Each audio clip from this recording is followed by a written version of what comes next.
Nah, ini mau digandeng, mau ke daerah mana ini, Deng? Daya. Ke Daya Makassar.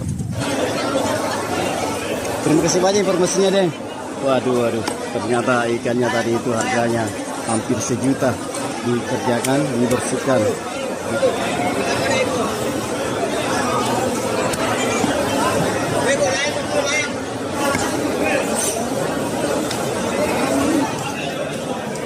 Kembali ke parkiran.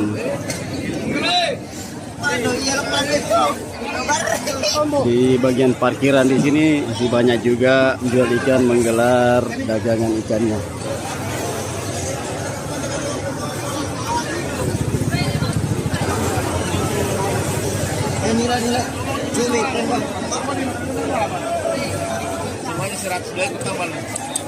Ikan-ikan bolu sapo.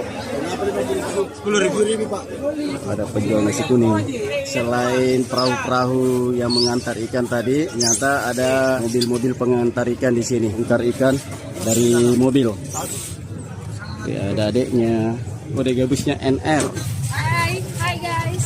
Katombong ya? Iya, katombong. Gabus. Iya. Hampir 2 kapal ini. 2 juta, 2,5 ya. Ikannya dari mana ini, Dek? Benar ini. Kalau di luar banyak tuh, kalau di laut satu Ji. Iya deh, betul. Ikannya dari Makassar, dijual di Maros, diambil Pak Gandeng, kembali ke Makassar diecer. Itulah mata rantai penjualan ikan. Harga segini 2 juta, setelah diecer di pasar bisa dapat 3 juta ini. Hai guys. Ada harapannya sama pemerintah? Mudah-mudahan lancar terus. Amin. Ya, jangan digusur lagi tetap. Hei, mantap.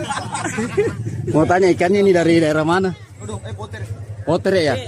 Oh, Potere. Ternyata ikannya tadi ini dari Potere, Makassar, dibawa ke TPI Labuan Maros. Dari mana ini, Dek? Ikannya? Dari Baru. Oh, dari Baru ini ya. Oh, hasil bagang ini, di. Bos CK, Bos Cokeng Baru. Salam buat anak bagan Baru. Ikan Anda sampai di Maros ini, Sapo. 1 gabus 700. Nah, ini Pak Gandeng mau ke Bantimurung. Terima kasih Bos, sudah datang di TPI Labuan.